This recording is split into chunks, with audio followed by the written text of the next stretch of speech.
It's great characters in a world, an environment, a sport that is so dramatic. And if you already know the sport, you recognize that. If you don't know the sport, then you're in for a really cool awakening. And it's that combination that I found irresistible.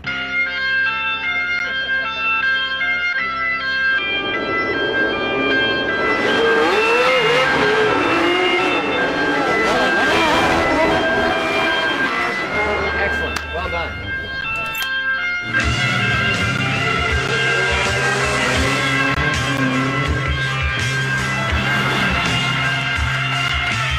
The story is very much about the rivalry between the two guys. One guy who led a dangerous life, you know, devil-may-care, womanizer, heavy drinker, and the other guy was a much more meticulous man who was more involved with the mechanics of how the car operated. So two contrasting styles. These are not everymen. These are really unique, fascinating, entertaining guys. Now just a minute, I haven't done my hair yet. I'm not ready to go on the telly.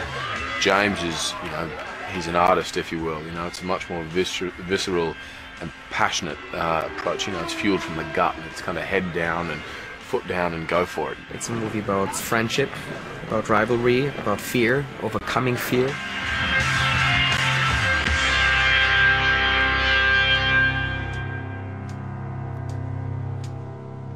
Well, certainly there's a very inspirational aspect to our story, which is Niki Lauda's incredible comeback from the Nürburgring crash and fire. One of the most fascinating aspects of my part, how he could have his comeback after 4 weeks after a terrible accident and be fourth in Monza, the first race. I think the biggest challenge really is trying to recreate on a reasonable budget the global nature of the sport and the intensity of it.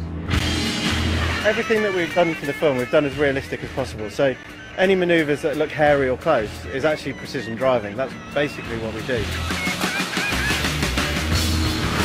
We make it look as real as possible, and the only way you can do that is to get really close and have hair-raising moments. Otherwise the audience isn't going to believe how exciting Formula One was then.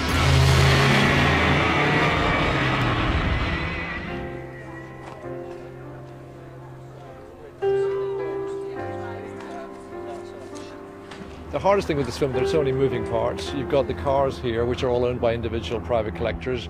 You've got the mechanics of recreating the period from 1976, the costumes, the whole thing. It's logistically a bit of a nightmare, but it's when you see, I nearly burst into tears a minute ago when we got one grid start right.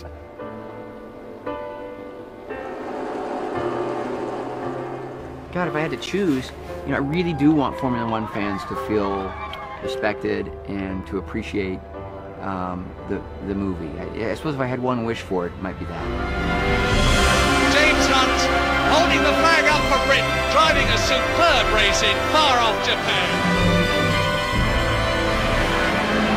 Niki Lauda says the conditions out there are too bad, I've had enough. And Hunt is in the pits, his world championship is in danger.